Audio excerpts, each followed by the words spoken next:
Hello, everybody, and welcome to the April 28th edition of Answers. I'm your host, Kevin Daly. Today on Answers, there will be an update on the school situation. There will also be an update on the homeschool situation from Audra Talbot. My special guest today is special education attorney Piper Paul. And as always, there will be time for questions and answers with participants. So get ready to mash that Q&A button. We want to hear from you, and don't wait until the end. If you have questions, send them to us now. We'll see them. This webinar is brought to you by PATH, Parent to Parent Family Voices of Connecticut. This is a nonprofit organization that for more than 30 years has supported children with disabilities and their families. PATH has many services and programs, much too many to go into each one of them right now. But it's not just about special education. It's about supporting families and making them strong so that they can advocate for their children. I would like to pick on one PATH service, a service called CT CASA, Kids as Self-Advocates. This is a program that goes on in other states as well as Connecticut, and I've had the honor of being involved in it since the very beginning. Here in this picture, you can see me over in the corner. CASA participants are young people who are looking for a way to improve their self-determination skills. Let's face it, by the time our kids get out of school, they may be very accomplished, but one thing they are too good at is following directions. They've learned to be told what to do. They lack the skills to make choices, personal choices, life decisions. This is a skill that everyone needs to have, and that's why we have CASA. CASA participants elect their own leaders. They work on projects. They do a lot. I've had a chance to see CASA participants grow. I've seen friendships develop, and I've seen them act professionally at a lot of different venues.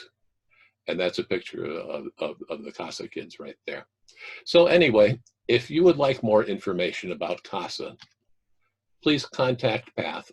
This is the PATH website, pathct.org. And if you have any questions about PATH, or if you would like to see a recording of this webinar and the other webinars, please visit the PATH website.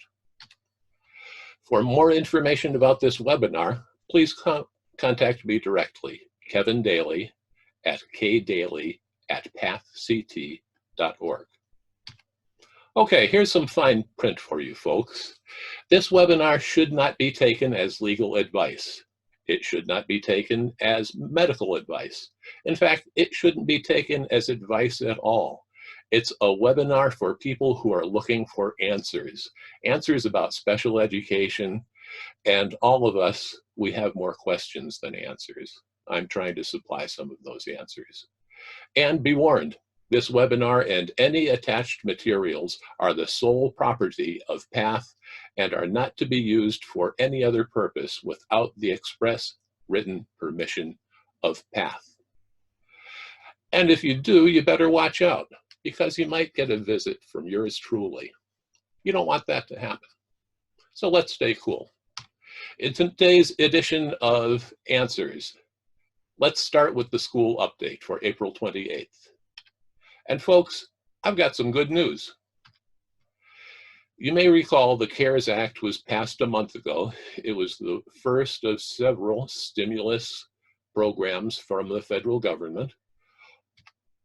One thing about the CARES Act was that it directed the U.S. Department of Education to come back in a month with a list of proposed waivers to the laws that protect our children, laws like IDEA, like Section 504 of the Rehabilitation Act. Well, folks, it's been a month and the waivers are in. Now, most of us expected to see something awful, and if only because of the conversations that went on while the whole CARES Act was passed. At one time, there was talk of totally abandoning special education, abandoning our kids. A lot of kids were upset about this, and we didn't know what was coming until now, as recently as yesterday. And this is good news. There are waivers that are proposed, but under these waivers, parent rights under IDEA and Section 504 are unchanged. Student rights under IDEA and 504 are unchanged. The core foundations, the principles of IDEA and 504, they're unchanged. I mean, things like PPT meetings, like 504 teams, unchanged. The right to a free and appropriate public education, unchanged. The right to be educated in the least restrictive environment, unchanged. Now, there are some waivers, and they were proposed, and they are to IDEA. These waivers are waivers that affect school people more than they do parents and students. Some of these waivers extend timelines in certain situations. For example, when a school district gets money in a grant from the federal government, that money needs to be spent by a certain date, and it needs to be reported back on what the money was spent on. That's just good principle. That's how all these grants work. The crisis that we're in now has caused many schools to miss these deadlines. That's the kind of waiver of a timeline that was proposed. Also, there were waivers that would add flexibility to some funding spending levels and reporting requirements. Again, all of this is done essentially behind the scenes. It affects the school people more than it does the students and the parents. And there's even more good news. Just as recently as Friday of last week, the Connecticut State Department of Education released new guidance on PPT meetings. Now, this is especially good news to parents who asked their school district for a PPT meeting and were informed that the school district has a policy that they are no longer doing PPT meetings, not until the schools reopen. The direction from the State Department of Ed is very clear. A district should not adopt a policy that results in the cancellation of all PPT meetings as long as the schools are closed. That's very clear, and that's quite contrary to what some parents have been told. Also under direction by the State Department of Ed, the decision to PPT should be done on an individual case-by-case basis, keeping the student at the center and making sure parent input is included, and also considering the child's needs and other factors. Needs and other factors. Well, what's that? The directive from the state does go into detail on that. The kind of needs and factors that should be considered by parents and school districts when deciding on PPT meetings include the purpose of the PPT meeting. Is it really necessary? To me, all PPT meetings are important. However, it is possible for a student with an IEP to go from one school year to the next without a significant change to the IEP. On the other hand, for some students who have a deadline approaching or are looking at a major change in their education, it may be impossible to not have a PPT meeting. So the purpose of the meeting does need to be considered. And also, as before, it's possible to modify an existing IEP if both parents and the school agree to it. That can take the place of a PPT meeting. It doesn't have to require a PPT meeting. However, these agreements to change IEP, they can't take place or replace an annual review or a triennial review. Another thing to consider is whether there can be meaningful participation by team members. Now, that doesn't mean whether they can show up or not. It means, will team members have the data, the evaluations, the reports they need in order to be able to plan an IEP? That's not always the case. For example, a child who's going through the referral process, who has not been evaluated yet, asking for a PPT for that child might not be the most useful way to spend your time, because there are no reports, there are no assessments, there's nothing to consider. And also privacy and confidentiality. These are two things that are very important to school people. These are two things that they have in mind when making every decision. Chances are when PPT meetings resume, they'll be done remotely by teleconferencing. School people need to make sure that under these conditions that everything is done privately and with confidentiality. Meanwhile, public schools are still closed nationwide. That's affecting 45 million students and about 7 million special education students. According to Education Week on Friday of last week, 43 states were ordering schools to close or recommending the closure for the rest of the academic year. This is how it worked out state by state on Friday of last week. The one light blue state, Wyoming, the schools are closed until April. The darker blue states are closed into May. You can see how Connecticut is one of those darker blue states. The darkest blue states are closed for the academic year. The one gray state is North Dakota, is closed until further notice. And the striped states are states where closure for the academic year is recommended, but it hasn't happened yet. And ladies and gentlemen, these things are developing on a daily basis. You see how Florida has stripes? Well, since this map came out late last week, Florida has become one of the dark blue states. So things are changing rapidly. In Connecticut, schools are closed by order of Governor Ned Lamont until May 20th. That affects about 500,000 public school students and about 70,000 of them who are in special education. Also, by order of Governor Ned Lamont, the last day of the school year is going to be no later than June 30th. Now, will Connecticut schools open before June 30th? Well, it was reported in today's Hartford Courant that when Governor Lamont was asked that question by MSNBC, his reply was probably not. Now that's less than official, and we have to wait for an official proclamation. But considering how many states are closing down for the rest of the academic year, and our governor is forecast of what his decision might be, I think we can see where things are going. Meanwhile, things continue, life goes on, distance learning continues. Of course, according to the State Department of Education, distance learning days are continued educational opportunity days. They're not considered school days. Also continuing under the order of the State Department of Education, schools need to ensure that special education students have equal access to these opportunities. According to the State Department of Ed, schools should continue to keep parents in the loop and maintain consistent communication with them. And special education evaluations are suspended. That was done a while back by the State Department of Ed. And the timelines involving a number of school days are also suspended.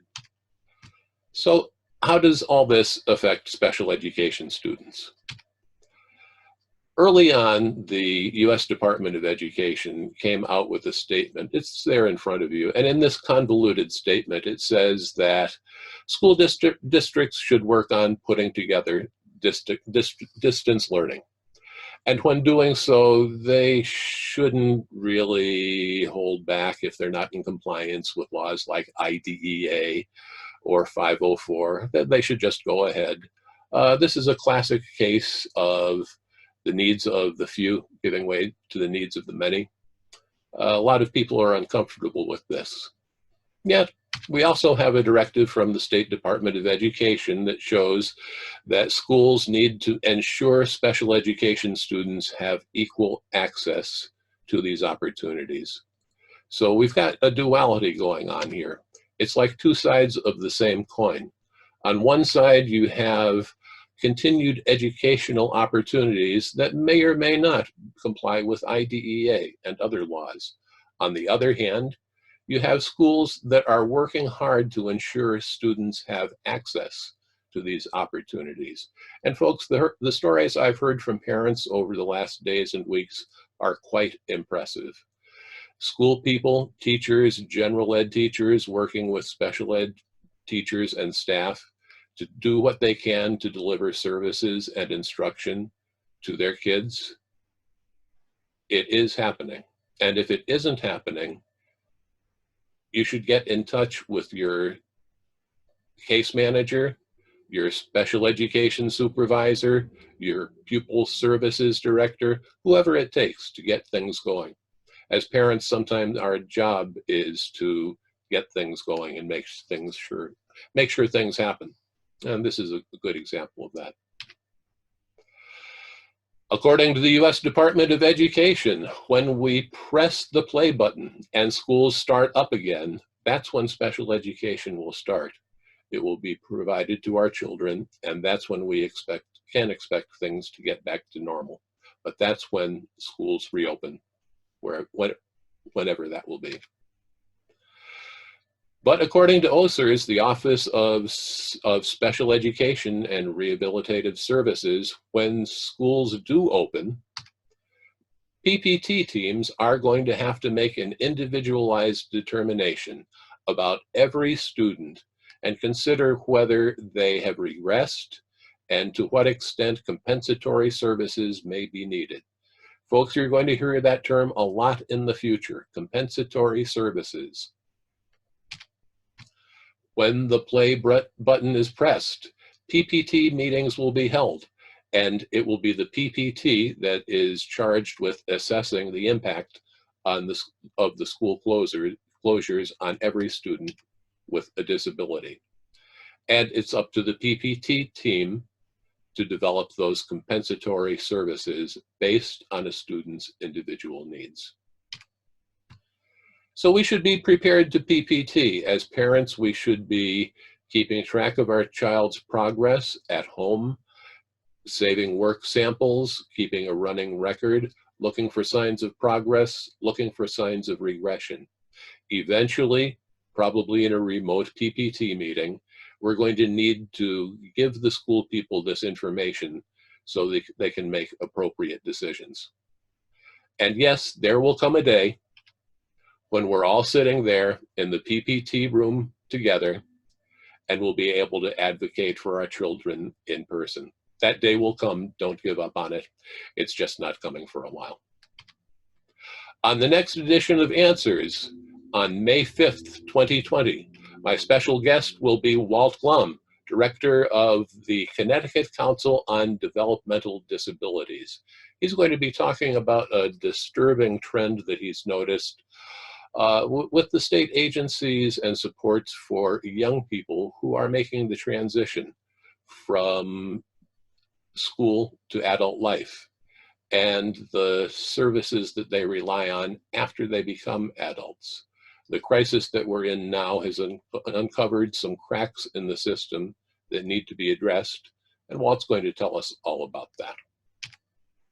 Coming up, special education attorney Piper Paul will be with us. But first, a homeschool update with Audra Talbot. Leah is the parent of a special education student who attends school in central Connecticut. Earlier, Audra met with Leah. Let's watch their conversation. Hi, Leah, welcome. Hi, Audra. So, Leah, if you wouldn't mind, will you tell us a little bit about your son, his age and his grade, and Matthew is his name. And if you could tell our audience a little bit about Matthew, and then we'll get into our questions.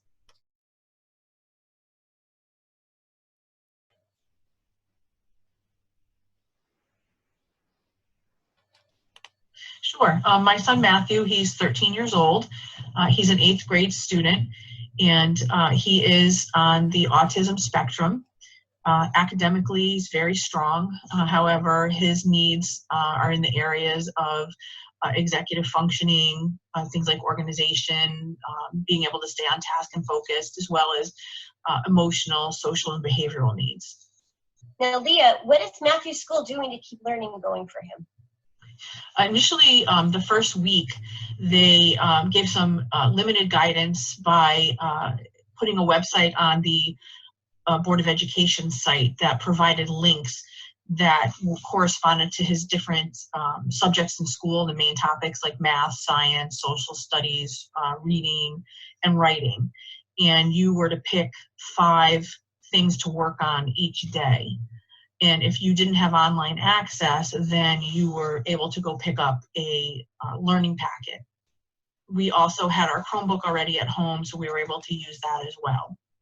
And the first week, that was basically what they did. And as the weeks progressed, they became a little more organized and started rolling more things out as we went along. So I guess we could say that it got better as it went along. Yes. Is that correct? Yeah, it continues to get better. It becomes more organized.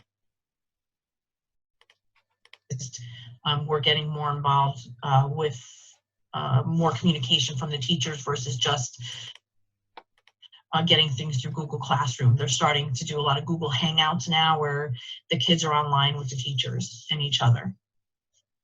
I'm really glad to hear that, because I really do believe the social aspect of things are so important, especially for our kids on the autism spectrum. I agree, and it's very important for my son especially, because that is one of his areas of needs. Okay. So the big question, what is Matthew's homeschool day like?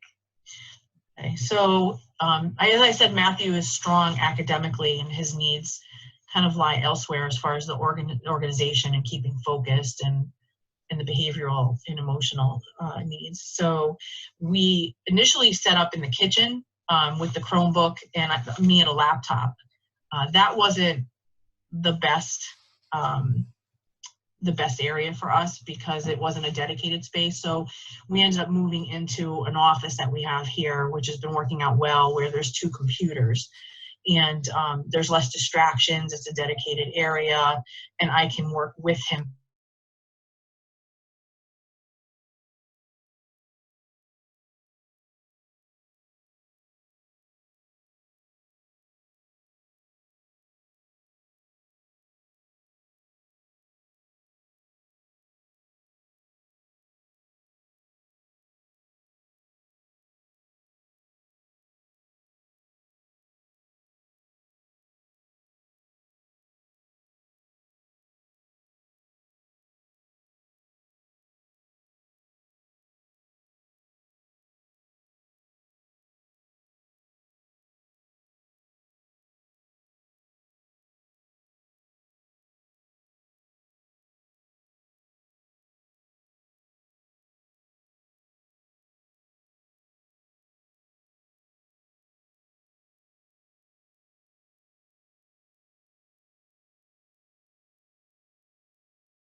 Reason there is no lesson, I still try to keep him on track with that subject, because if we just skip it, I know when we go back to school, transitioning back to school is going to be very difficult.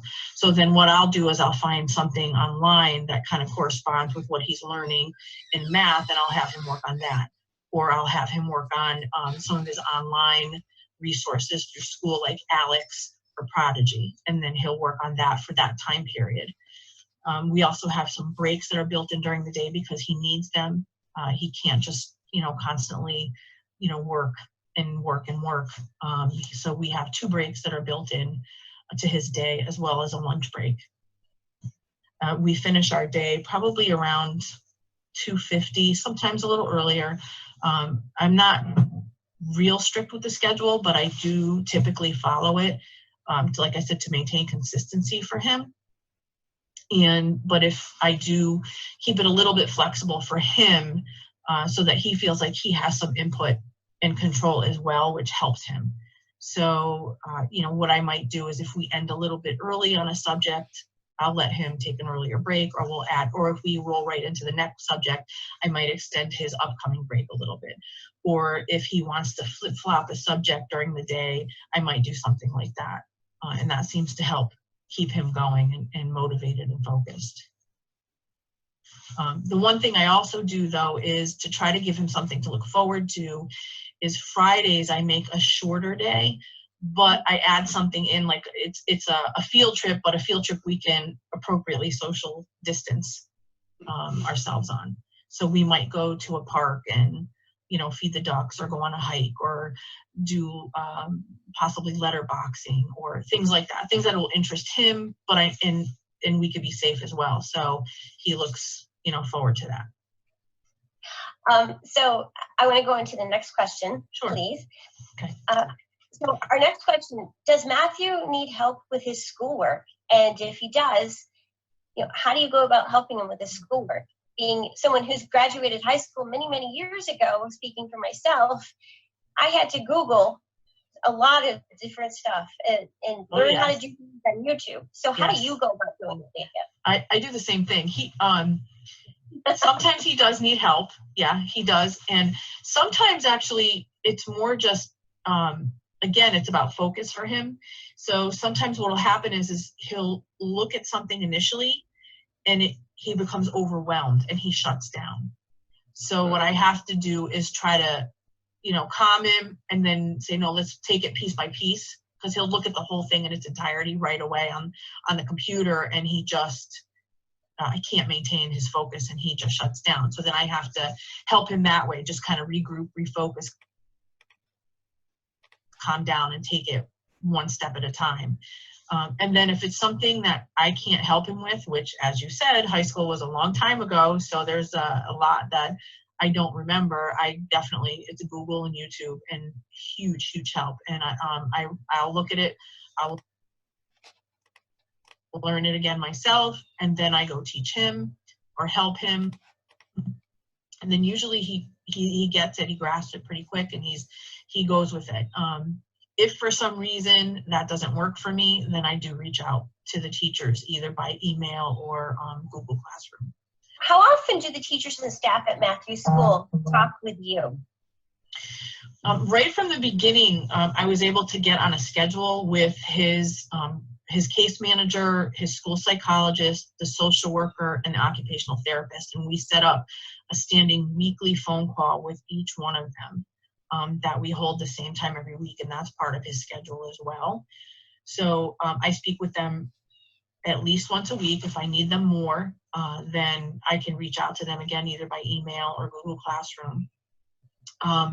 What I do during the week is I keep an email up in my computer, and for every day I bullet point any successes or areas of opportunities that we come across during the day, so they know what's going on. And then when it comes time for them to talk to him during the week and do a check-in, I usually talk with them quickly myself. Then I get him on the computer or the phone with them, and then they work through things with him at that point. And his teachers, teachers will also, like I said, more recently, they're conducting Google Hangouts where they're actually online with the kids, and they communicate through Google Classroom through their comments and things like that. So more recently, they've implemented where the teachers are scheduling 3 Google Hangouts per week. They're not mandatory, so there's a chance, you can attend one, none, or all 3. And he definitely, I'm making sure he attends at least one for each teacher a week, so he has that interaction with them, and he also gets to interact with his peers too, which is huge for him because of his social needs. So Leah, here's the $1 million question. Is Matthew making progress? you know, academically, he's doing real well. His grades are fantastic, but they usually are. However, he's missing that key social component of having, you know, and also having the emotional behavioral component there for, you know, how they are working his IEP and his behavior plan at school, his behavior intervention plan. I mean, I'm doing the best I can at home, but I don't feel like I'm completely equipped to, you know, manage it the way it should be. Although, you know, there's a lot of support that I do get. I'm doing the best I can. I do think that, you know, he does struggle, and I'm concerned about that, and I'm concerned about, you know, regression. So, I mean, he's doing okay. Yeah, he's doing okay. So just I want to add on a question for you, Leah. Sure. What would you benefit from regarding the behavioral intervention at home? Like, for example, would you benefit from something like a parent training from a school district? Would you benefit from having a one-to-one, maybe a Zoom conference with the BCBA to talk about setting up a behavioral intervention plan at home? Yeah, that might, it not just that I think it would work, it's just sometimes I'm not always sure exactly how to execute it and if I'm executing it the right way or the best way. But I do have support. The BCBA has given me her phone number, the school BCBA, so I do have that if I need her. It's just not the same though. So it's just not the same. It's all helpful, but it's not the same. So, you know, I'm just concerned that, you know, am I doing the right things? Am I doing it the right way? You know, what can I be doing better? How is this going to work when he's got to go? Because this is a big transition year for him. It's not just a matter of him transitioning back to school. It's also, you know, if we don't go back this year, now he's transitioning to a whole new school. He's going from 8th grade to a new high school. So I'm concerned about all of that. So Leah, I just want to bring up the points that you made. I know that you have some bullet points that you wanted to bring up. And I think it's important that our viewers know that they're not alone. That's the first thing. And that a lot of the things that you're going to bring up in your bullet points, we're all dealing with. And it's almost like a sense of comfort in a way to know that other parents are going through the same thing. Yes. So if you want to go ahead and bring this up, that'd be great.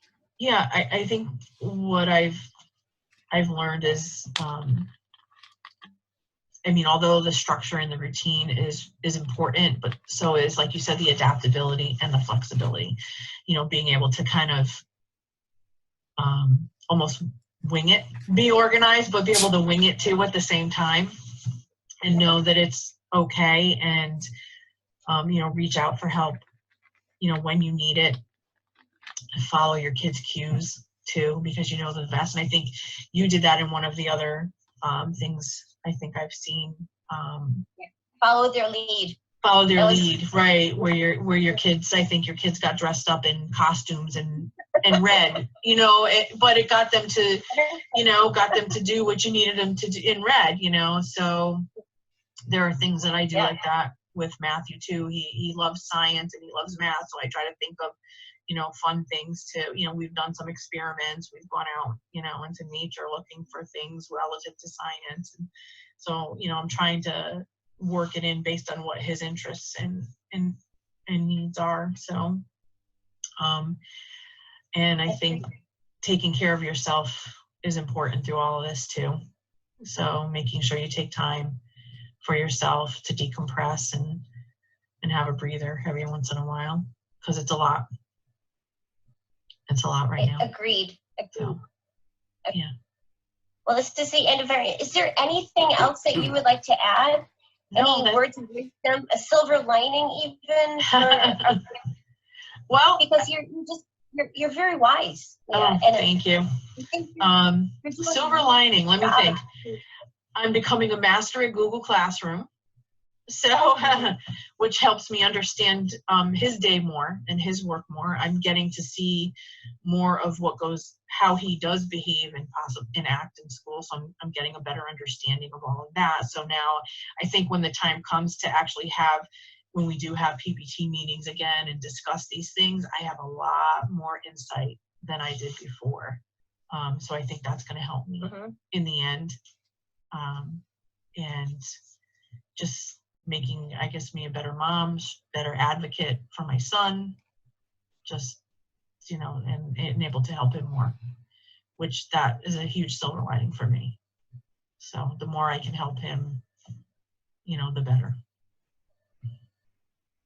It sounds good. And I can feel the love and passion that you have for your son. Absolutely. He's the most important thing in my world. So I get it. Yeah.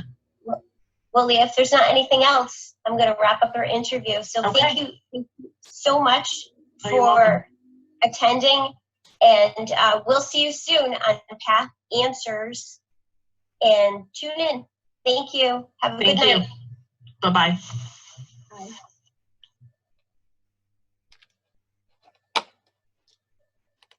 And so a big thank you to Leah for agreeing to be interviewed for Answers.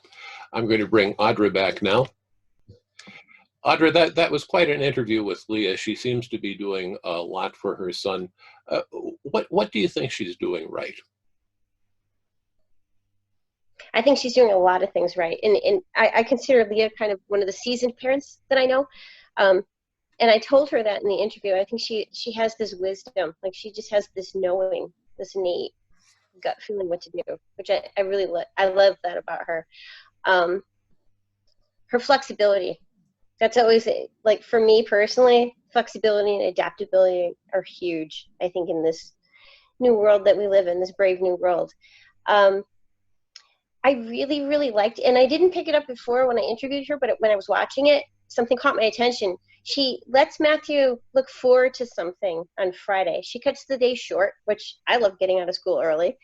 And she gives him a properly socially distanced field trip, gets him out of the house, gets him into the community as much as we can as parents, and lets him have some fun and be a kid. So I really, really like that part too that she added. I really like that she keeps Matthew accountable for his schedule. He has to keep track of it because he's 13 and giving him his own responsibility. He's asking questions to the school and he's being involved. And I think that over the past maybe 2 months since all this started, a lot of parents are worried that they're not getting communication from their schools. And I think that's a big thing. We have to be proactive. We have to be proactive with the school, and you have to ask the questions. Email, call. They will answer you. You just have to be, a little bit more assertive if they don't, and just get the word out there. The other thing that I thought was really great that Leah is doing, she shared it with me before our interview, and so I wanted to bring it up because we didn't talk about it in the interview, but she created a home time schedule.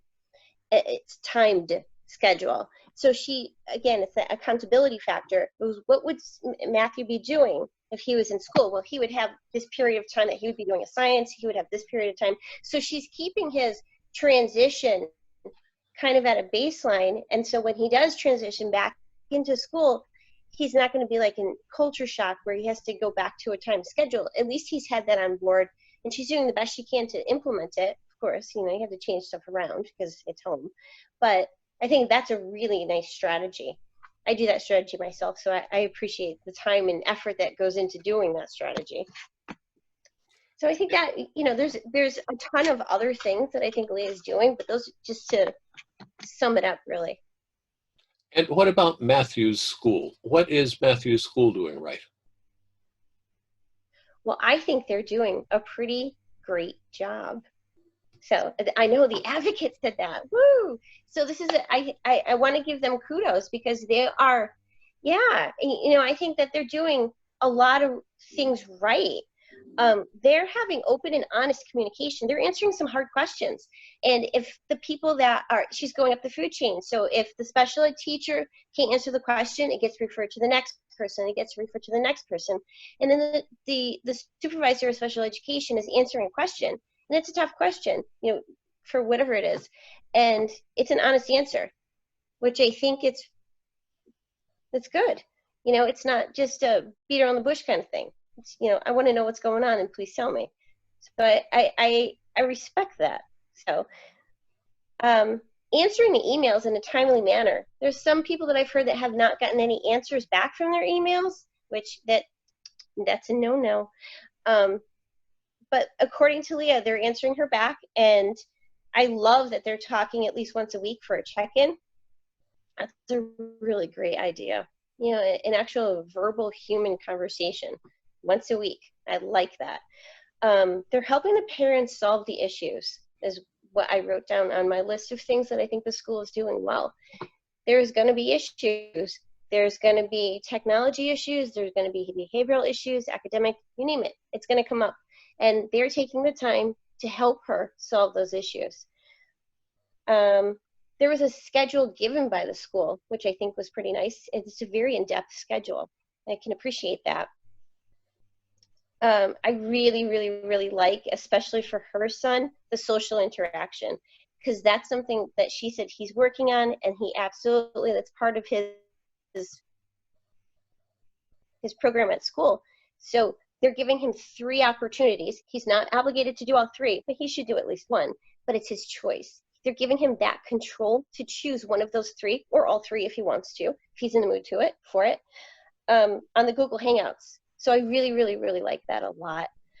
I like that the related services, for example, his counseling component is really working with him and helping him problem solve the things, not just the parent, but him, because that's what this is about. It's about having him acclimate to this brand new environment and then having him problem solve the things that are happening for him emotionally, and, you know, all those other factors, all the reasons why he has an IEP, all the reasons why he does that component as part of his specialized education. So I think that's kind of my short list. But I think that they are, you know, overall and comparatively throughout our state, I think they're doing a pretty good job. So kudos to that district. Yes, it looks like Leah is making the right moves, and her school district is making the right moves too. So that's encouraging to see.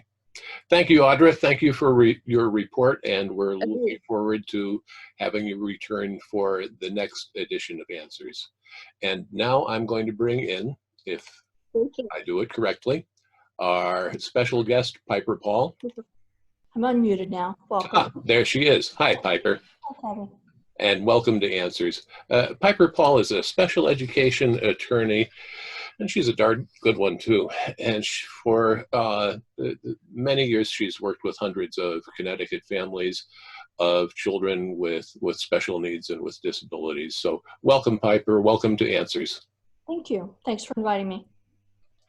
So, getting back to these waivers and what everyone was worried about, the possibility of waiving IDEA and other federal laws that give people rights, what should be inalienable rights. What are the legal issues around taking away rights that are granted by federal laws? Can civil rights, like I said, they're supposed to be inherent, can they simply be waived by an act of Congress? That's a really interesting issue. The CARES Act, when it went into effect, gave Betsy DeVos 30 days to make recommendations as far as what types of waivers she wanted Congress to consider. In order for, and that was not binding, it was just her recommendations. Then what would have happened is the Senate and the House would have had to vote to create a law. The president would have had to sign it. And then what would happen if it was unconstitutional in nature, it would have had to make its way up through the federal courts. So could a waiver be turned into a law by the Senate and the House? Yes. But would ultimately the federal rights that have been in existence for a very long time, civil rights, be taken away? I would say that's highly unlikely. Well, that's good to know. But on the other hand, we're in a crisis, so many things are different now. It might be difficult, if not impossible, for school districts to live up to the full letter of every law. Are there any waivers to special education laws that you think would be reasonable in the light of the current crisis? And I mean reasonable to both the school district and the special education student. So I think the advice coming from many agencies is that we need to work collaboratively to the extent that we can. And I really like the language in Betsy DeVos's report yesterday, which said that we need to be creative and innovative. I think what can become dangerous is if I heard today someone was recommending IEP number 1 to be continued into IEP number 2. And that would be problematic. Waivers, as far as if you file for due process to agree to waive 90 days, is problematic. Those waivers are not mandated. It's the idea to be considered. So for instance, if you had a student that it was a private placement and the parents were incurring substantial costs, to wait an additional 90 days is problematic. So I think it's okay to work with your schools. Obviously, I don't think it is. I strongly encourage people to work with school districts, but you must be very careful that you understand the nature of the waiver. For instance, I've been getting calls that some school districts are telling parents there's no compensatory education. That is incorrect. Issues regarding assessments and how they can be done. There may be some questionnaires that could be done, like the BASC, the brief, those type of issues could still be addressed. So I think you have to really think about what the question is. I think that all parents should really try to have their PPTs virtually. I don't think you should try to waive those. Maybe you waive some of the people that need to participate. Another issue is I think some districts are trying to restrict the time. I don't recommend that also. I think you need to be very considerate of everyone's time and ask for documents in advance, but you shouldn't restrict your children's rights. So proceed with caution. What kind of waivers would be bad for students with disabilities? So for instance, I think it would be bad to agree to 90 days. But I filed several due process requests last week, and there was a request to waive 90 days for the start of a hearing, and that would be bad. A resolution session, districts have to have those within 15 days. If you decide to do a resolution session versus mediation, that could be problems. That could be problematic. You don't want to agree to things where it's indefinite as to time when events are going to occur. Let's say you had a mediation coming up. Reach out to the mediator and find out if they'll agree to do it virtually, and then work with the district to see if they can work to do it virtually. You don't want things which basically are, we're not going to do anything until we return to school, then we're going to reevaluate everybody, and then we're going to make decisions. Those kind of things are not going to be helpful to the district, to you, or most importantly to the child. So you need to think of things that are going to keep the process moving. Think about how you can contribute and work with the school, and document what type of services are being provided, what type of related services are being provided, and how your child is doing. Note progress, because I'm sure children are going to experience a lot of growth in many areas here. That's important. And then note areas of struggle. Fair enough. One last question about waivers, and I just have to ask you this. Back when the CARES Act was still being discussed, Lamar Alexander, the senator from Tennessee, proposed just suspending IDEA, pretending it doesn't exist for a year or more. I get the impression that you would be against a proposal like that. Am I right? That would be correct, and it's implausible. That's not going to happen. You can't wipe out civil rights that have been in existence for decades. There's a reason they're there. Sure. Let's talk about PPT meetings. PPT meetings are a hot topic for parents. As you know, parents have been denied PPTs, being told that there's a blanket policy against them. Now we have some new guidance from the State Department of Education saying that it's not necessarily so. What would you say to a parent who has asked for a PPT meeting and has been turned down? What would you tell that parent to do? So you want to keep everything in writing, and you need to be persistent. You need to be polite, considerate, but yet get your point across. That if you need a PPT, that's an area you don't want to waive. So you could recommend and agree that it could be done virtually. You can agree that certain members can be excused if the district needs that and requests that. You could work on a mutual agenda before the meeting. And you could also, you need to see what the proposed IEP is for the next year. Because you need to see what type of progress has actually occurred from the data that they have. The IEP should change year to year, and if it doesn't, that's a concern that appropriate progress is not being made. So I would recommend you don't waive the PPTs, but work with the districts to come up to a innovative and creative solution using Betsy DeVos's language to ensure they occur. As a special education attorney, you work regularly in the world of due process. I mean, the formal due process hearing, mediation hearings, and all the rest. Is due process still going on? Is this a bad time to file for due process? That's an interesting question. I think there may be some litigation down the road in some of the courts, depending on what happens in the state. New York City actually is having due process hearings. Courts are changing how they're managing many of the procedures in the actual courts. So I think we're going to be seeing a move to the virtual world. My understanding is not only in New York City, but other places the hearings are proceeding. I know that in Connecticut, I have heard that some of the mediations are proceeding virtually, and the resolution sessions can also move forward. So there was a hearing officer that I was speaking to with another attorney present, and it was the idea of perhaps once the social isolation is lifted, we can agree to actually have a hearing. We all sit 6 feet apart, we wear masks. You know, I think it's going to go back to being innovative and creative. But I do think we need to really push and not say it's okay, let's wait, because that's time lost for the children. That's right, and time lost is education lost. It is.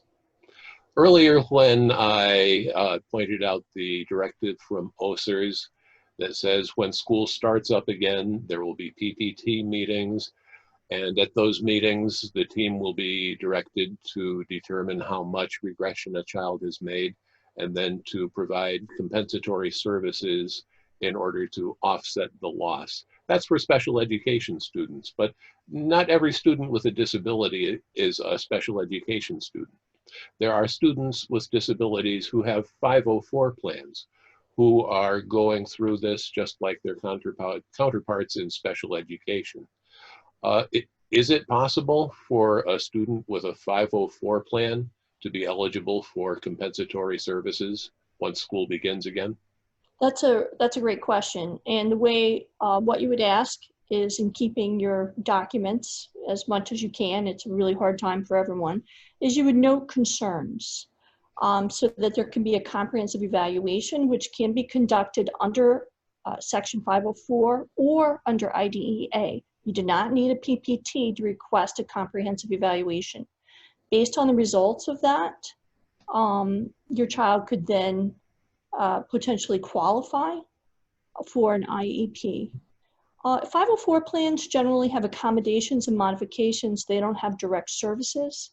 So the question would be, what would compensatory education look like?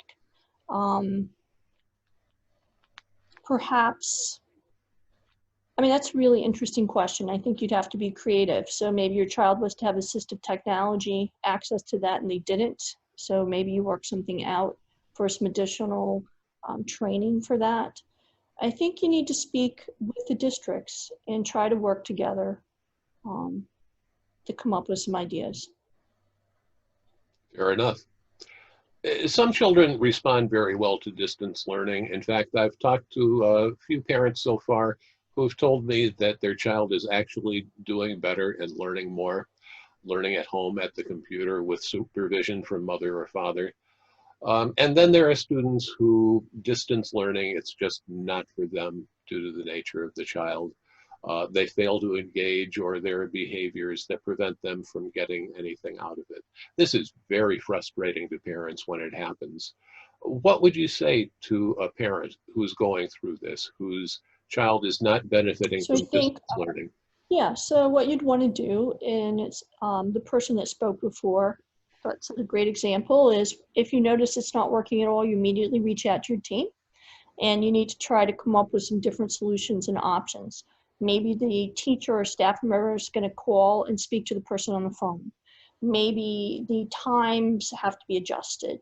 Try to do that first, and try to come up with different solutions from what you know will work. Also ask for some parent training, which is a related service under IDEA, and ask that they work with you to help figure out what to do. And if it doesn't work, you tried everything, and then you're going to have some compensatory education needs going forward. The other thing I think parents should consider is if the district says they're not able to provide services, but you know a private provider that can, or that can connect with your child, you need to find out their availability and request the district in lieu of what they're attempting, if they will pay for those services. That may be an option as well. At some point in the future, what the craziness is over, when the kids return to schools, the schools reopen, and we have normal again, the new normal, but it will be normal.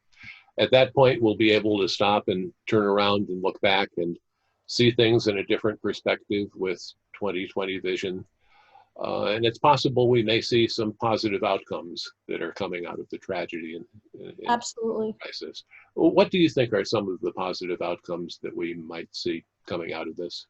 I'm actually going to read I know you'd asked me that informally, and I wrote some things down. One, I think that parents are learning exactly what their children can and can't do. You're going to see what skills are generalized and what are not. The children are watching and learning from their families and from their teachers and from their schools. They're learning the importance of family, the importance of school, and this will likely be embedded within their memories.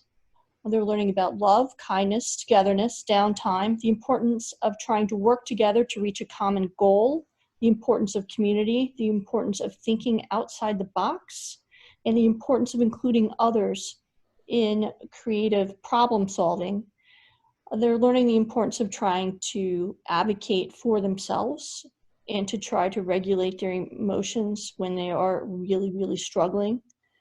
And I think what children are learning is that they really matter and that they're loved by many people and that this is a system and a community that we have. Fair enough. So we have quite a few questions piling up. Let's go to the questions from our participants. The first one is not a question, but more of a comment about Leah, who was interviewed earlier by Audra. Here is an attendee who says, this mom is doing a phenomenal job. Good for her. I'm doing the same on a much smaller level, LOL, but similarities, sure. Now here's a question. Any advice on holding triennial reviews if only part of the evaluations have been completed? For example, academic and speech evals are done, but maybe not OT. Or is that on a case-by-case basis? So I think everything will be on a case-by-case basis because the law is individualized and it's not a system. That might be a great, I would recommend likely going forward with the triennial if you have that much information in, but you're just missing the OT piece, which is obviously important. But I think many goals and objectives will likely change based on the information as well as the rated progress reports. So triennial in that situation would likely be extraordinarily useful. And you could have an agreement And the PP notes, prior written notice, that in light of the pandemic, the OT evaluation could not yet be conducted, and as soon as it is, you'll reconvene to address sensory and OT areas of concern. Here's a question from an attendee. How do you propose districts measure regression? That's really a great issue. Question. I think they're going to look well, on your IEPs, you should have present levels of performance. And on that one page, you need to look. So one, there will be some that should be very objective regarding the scores and where the student is. And you have social emotional, you should look at that present levels of performance, and you should look to see how your child is actually doing in that area. And note what you're seeing and what you're not seeing. When the children return to school, they're going to notice the social emotional issues, they're going to notice behavioral issues, they're going to notice all of them. But until that time, the parents do have a very important role in reporting what they're seeing. You may want to record some things, and save them so you can show them in person. I'm a little nervous about technology and data and what's shared and what's not, but you may want to be recording with your phone so you can also document what's going on. Here's another question from a parent. If a district has not completed an initial evaluation, can we expect that they can administer standardized assessments during school closure, since there are now no waivers for evaluations to determine eligibility? It's a really interesting question. That goes into like the American Psychological Association and what's actually allowed regarding some of the assessments. And I think they're a little bit behind in that a lot of the assessments need to be administered one-to-one. I was reading yesterday, I can't remember where, but I think that's going to be a question whether or not some evaluators, maybe some private evaluators, would be comfortable to try to do some of the assessments virtually. My understanding is we're not there yet. So I think you need to have a conversation with the district. You may be able to do some of the brief, the BASC, other questionnaires, but I think a lot of the testing is going to need to be done one-on-one. I see. Here's another question.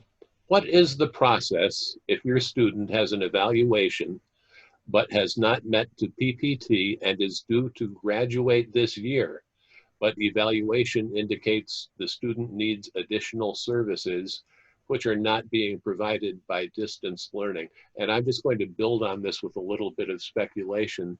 I wonder if this parent has a student who may be eligible for some services after high school. So depending on the student, the IDEA, the purpose of that is that the student can go on to additional learning, be able to get a job, and to live as independently as possible. So it's much more than just getting your high school degree. So if the evaluation notes that there are significant areas that still need to be addressed, a student may be able, if the academic credits, to graduate with to get the credits for graduation, but they still need the supports in place. And the law allows it's under transition services through the age in Connecticut of the child's 21st year. So you start to look at different types of programs. A lot of districts offer these type of programs, and there's also some private programs that also offer these services. So that case, I think it's important to note that you would like your child, well, I don't know the eval or the report, but if the report's noting concerns and the parents are noting concerns, then they should communicate with the district that they would like their child to be considered for transition services and be eligible for services through their 21st year. Here's a question. Some school districts are still without devices. What should families do? I know this was a problem in Hartford and some of Connecticut's larger cities. families that just didn't have the technology to conduct the kind of distance learning the school wanted to. Do you see a lot of this? It's a real problem. My sister's a principal in Austin, Texas, and they're definitely facing this issue.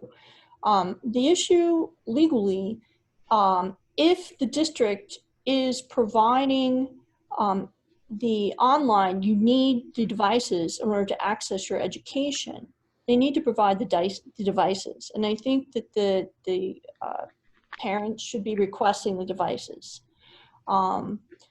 And just note that you are requesting that. Last week that happened in a case in the school, the next day had a device for them. That's not possible in all areas. So if it's not possible, you want to note your concern and your request. Ask when a device will be available. And note if there's a discrepancy, that there may be a discrepancy in what's being provided to all other students except those without devices. The law does not allow for that. But in the interim, try to speak with your district, see what can be worked out. If they're sending home packets, have your child do the packets and just keep reiterating your request for the technology. And also the parent training, most likely. So aside from getting the technology, not everybody has access to the internet. So that would be another question that needs to be discussed. Yes, it would be. Now, here's a question. It's from a parent who has a child who has one-on-one services in school, PT, OT, speech. What should families do if their child needs PT, OT, and speech and other therapies, but have not had these services since the schools closed because they're delivered on a one-on-one basis? Is there any solution to that? Yes, I think there is. I think that may end up in a compensatory education claim. I would suggest, I'm speaking generally, I'm just speaking in general because I don't know any of these situations. I'm not looking at reports. I'm not talking to anyone. But if someone has concerns, those are the related services, OT, PT, some of the AT assistive technology. If that's not being delivered, you need to ask the district how they can deliver it. And I think you need to ask for one-on-one delivery of those services. And if that's not an option, then I think you may want to recommend that you find someone that can do that and that the district pay for that. Because in a lot of these services, if they're not delivered, you can have the regression neurologically. They're very important. And there are also some of these, if a student had autism, they're also needed to really help regulate the child or the student so they are able to learn. So they're needed services. The other thing I think that you would want to request is training, and maybe to have some exercises sent home. And maybe a couple of the sessions, parents are, I mean, it's amazing what parents are doing right now, but maybe some of the training could be done with the parent and they could watch and help. So again, I think you go back to Betsy DeVal's language, innovative and creative. And if the district is unwilling or unable, then I think you look to outside services. Sure, it's kind of against the nature of education to do that. In being innovative and creative, as a bunch, school people tend to be that way. And well, It's hard for everyone, yeah. Yeah. Here's another question. And earlier we had talked about how students who are not ready to start adult life after high school can be eligible for a transition program that lasts up until age 21. But can students have extended learning past age 21 due to the current crisis? Can a student graduate in December instead of June if they have a June birthday? That's a very interesting legal question. So depending on the circumstance of the case, you may have a compensatory education claim for the amount of time that the services were not delivered. Compensatory education claims don't expire. They don't expire at the 21st birthday. So it is possible, depending on the facts of the case, that there may be services lasting beyond the 21st. It's the year the student turns 21, and his school year ends on July 1st. I mean, starts on July 1st. So July 1st to June 30th of the year the student turns 21. And yes, the answer would be yes, that is possible, depending on the facts of the case.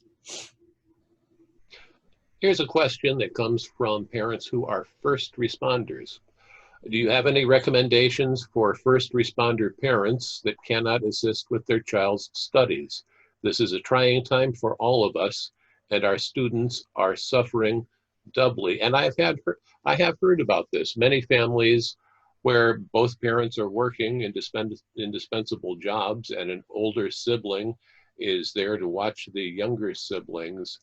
A lot of times distance learning, it's not really set up for that, and it doesn't happen. What would you recommend in a situation like that? Be kind to yourself. Our health and safety comes first. You do the best you can, and if you're not available and you can't, or if your child is not available and cannot at this time, that's what it is. And then we're going to need to work together with the school to try and come up with solutions for this. But don't beat yourselves up. Be kind. And you also don't want to push too hard where your child really becomes dysregulated and the behaviors are increasing over and over again. Follow your gut, follow your instinct, be realistic, deep breath. We're going to find a way through this. Here's a question about providing group services, in a small group setting, virtually. I know some providers are hesitant to do that in a group session virtually, but there seems to be variable guidance from districts. In regarding to privacy, any guidance in regarding to students receiving group service time virtually? In other words, is privacy and confidentiality, is that going to always get in the way of having a virtual meeting for a small group session? I know that districts have stated that a lot of times, so it's nice if they're starting to think differently that they may be doing some of these group services. I do think that you would want to sign a release, a FERPA release, because you really are getting into privacy of other students. So they're being identified as students that have disabilities and you're seeing them. I think it's where we're going to end up heading. And I do think that you would want to be sure that you sign some releases to allow that to occur. The one area I have concerns with are just overall privacy regarding like Zoom and about data being scraped. And I know I wrote something on a blog on my website. So I would ask the district what their privacy settings are. And if they've set them so that the Google or the Zoom cannot scrape the data of the children and of the families. Okay, fair enough. And we are just about out of time. Piper, I want to thank you for being a guest on Answers. This has been very helpful, and my thanks to the participants who wrote in with questions. Piper, do you have any closing thoughts to share with us? My sister and I present across the country, and it's about working collaboratively with school districts, which I'm sure some administrators and staff would find hard to believe because I think my nickname is the junkyard dog, but I didn't give it to myself. I've heard that is my nickname. I do think it's important to be innovative and creative and collaborative. And I think there are so many well-meaning people in the districts that you do want to try to work with, but you do need to also be very aware of your rights and be very, very cautious in waivers. Don't want to give up compensatory education. You want to be real careful with timelines. You want to work to have the PPTs. I just think it's an opportunity. And everyone worries about regression, but I want you to look at your child and really think about the areas where they've made progress. And probably some of the social emotional areas. I think we're going to see some great growth. So, and be kind to yourself. Words of wisdom from an experienced special education attorney. Piper, thank you, thank you, thank you for being with us today.